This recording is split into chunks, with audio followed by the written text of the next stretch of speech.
everyone, my name is Nicola. I am simply a stitcher. Welcome or welcome back to my channel. If you're new here, it's great to have you, and if you're returning, thank you very much for coming and spending some time with me today. So I've got a video for you, and this one is, we're talking about Evenweave fabric, how I stitch on it, the perils and pitfalls, talking about a bit about slippage and gridding. So let's zoom right in, because we are going to look first of all at the weave of this fabric. So Evenweave is just like an interlock fabric, and it's got overs and unders, and it's critical, these are critical as to whether or not your stitches will slip or not. So let's just go towards the stitching. I'm just stitching on a little bit of black here. I've been stitching on I haven't been stitching on Evenweave really all that long. My first Evenweave piece that I've stitched 1 over 1 on was actually, I believe it was Avarice. But since I started that, I've stitched more on Evenweave fabrics. And I found that sometimes your stitches can look an absolute mess, no matter how much care you take with them, but it's all down to the weave of the fabric. So I'm going to rethread with the colour, and I'm going to show you what I mean.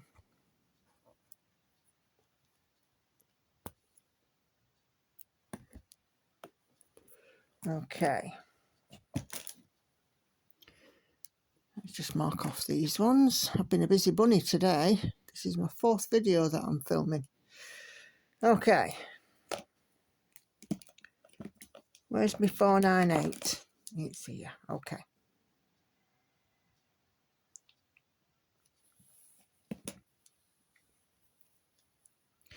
It's easier to show you what really sort of happens with Evenweave when we've got scattered stitches, which is why I'm just rethreading with this 438. So I'm using my start and ending my threads method. This is the stitch. This is where I need to put my next stitch. So as you can see here, the bar is going top to bottom on this stitch. So I know that to start this stitch, I am going to start it in the top left corner to the, no, top right corner to the bottom left for the first leg. And then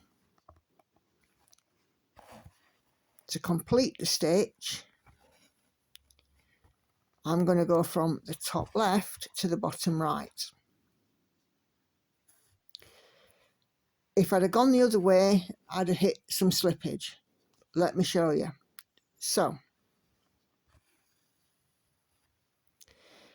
on this stitch here, the top thread of the weave is going from top to bottom, the one that goes through the block.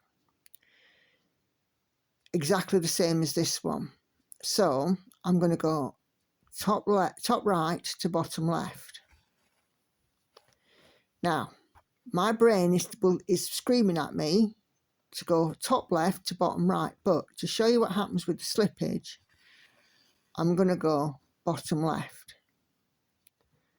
So it might not be quite so prevalent on this because this fabric's still in, it's still quite starchy, but that stitch is okay, but put any sort of tension on it and it starts to disappear. So I'm going to go back through. Well, the thread come up from underneath now. Just get rid of this thread end. And go, as my brain told me, from the top left to the bottom right. then when I put this stitch under tension, it doesn't disappear. Another way, another method to remembering this is, when we are at the back of our stitch, you don't go diagonally across the back of the stitch. You always go either to the side or up above or down below, you know, whichever one, wherever you've landed your bottom arm. So the easiest way I remember is that I want the back of the stitch, the back line, to be parallel, to match the front, the top. So on this stitch here, the top weave that runs through the middle is horizontal. So I'm going to top right to bottom left, but opposite to this stitch, bottom right to top left. So when I have gone down and then up, it's in a horizontal line like the middle of the even weave. Hope that makes sense. It sounds like it makes sense to me, but whether or not it'll make sense to somebody else is a different matter entirely. So again, with this one, the weave of the cloth is across the middle, left to right, horizontal. So horizontal top, I want a horizontal bottom. That stitch will not slip. So as I'm doing these scattered stitches, you'll see automatically that I change the direction of how I complete the stitch in accordance with whether or not the top thread on the weave is lying vertically or horizontally. And if I put tension under the stitches, they're not going to slip.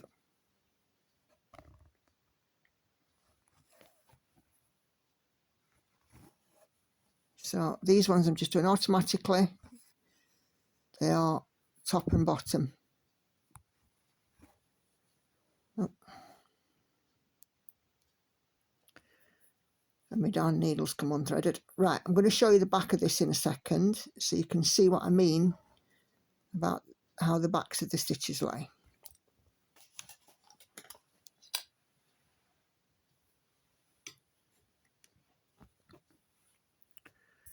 Okay.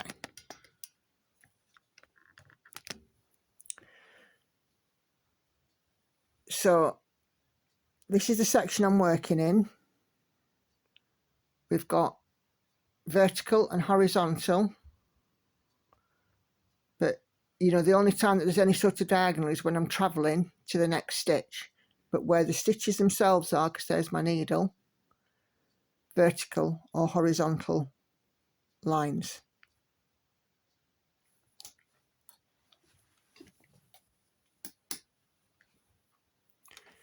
Okay, so how else can stitches slip? Right, stitches can also slip, or in my experience they can also slip when you're doing two stitches with a stitch between them.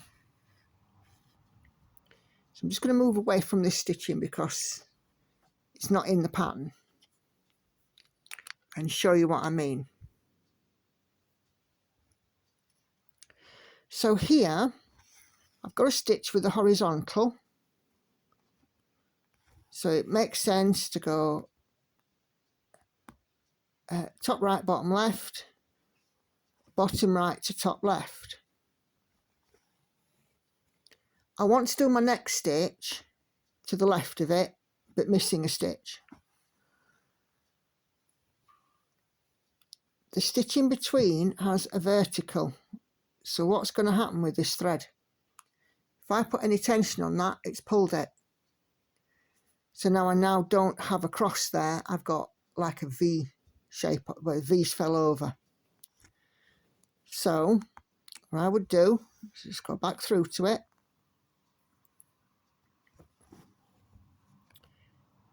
Just correct the stitch. So now for the stitch that's 2 away, I'm going to do it the opposite way around. So I'm going to start at the bottom left, then go top right, and then top left to bottom right. But those 2 stitches will sit quite happily side by side with one in the middle, and putting any sort of tension on, pulling that quite firmly. You can see that top of that stitch moving. It's not affected it in any way, shape or form. So for me, that's how slippage works. It's being very mindful of in which direction the weave is at the top of, in the middle of the 4 corners of the stitch that you are currently doing. So I'm going to leave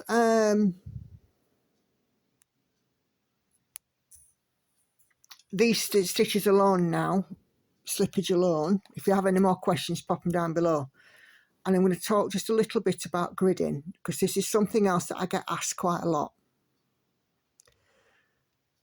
I urge everybody to do their own research when it comes to a pen or a marker to grid your fabric with. So you can see here on Mary Princess, I'm using some 25 count Magic Guide from DMC, which is the pink lines, and the pink stripes cover 2 stitches. Excuse me. So it's my own personal choice is I will use one of these pens. It's a frixion ball pen, Pilot Frixion, and this is a heat erasable pen. Now, please do your research. I will only ever use these on full coverage pieces where I'm not going to be showing them or putting them in direct sunlight. The thread is heat erasable, it is water soluble,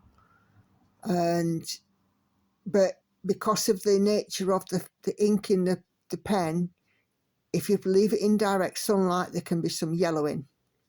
If you use it on a hand-dyed thread, once you take the heat out, it can take the dye out as well, so you'll end up with some rather unattractive lines on the fabric. So please do your research. So when I've got some of this 25 count Magic Guide, the way I grid is that I use the pen and I go down the line between the 2 pink lines that are already there to separate them. So in each square, that gives me an internal square of 20 by 20. But I like a 10 by 10 grid, so then I count down 10 and I mark across and down 10 stitches. If you do make a mistake in marking, this is a frixion. If you can build up enough friction, put my finger underneath, it will actually erase it. It takes a bit of effort though. So, you know, you might be best off just whizzing an iron over it or something. But I mark my grid with these pens. I don't have an issue with them, but again, no responsibilities accepted. Do your own research on these pens. So this one, it came from Amazon. It was about £12, I think, something like that. 4-colour pen, which is handy because I use 1 colour for page breaks on Envy. So yeah, and I got some refills. You can get refills for it. So, but that's what I use. Anyway, I do hope that this was useful. As I've said before, I'm not a teacher, but I'm quite happy to, you know, pop up how I do things, which of course may be different to how you do things and how the next person does things, and that's fine. In the stitchy world, it wouldn't do for everybody to be the same. So I'm just going to unpick these because these aren't actually required. But yeah, any comments, do drop them down below. Yeah, that's about it from me. So thanks for watching, everybody. Take care. Happy stitching. See you on the next one. Bye bye for now.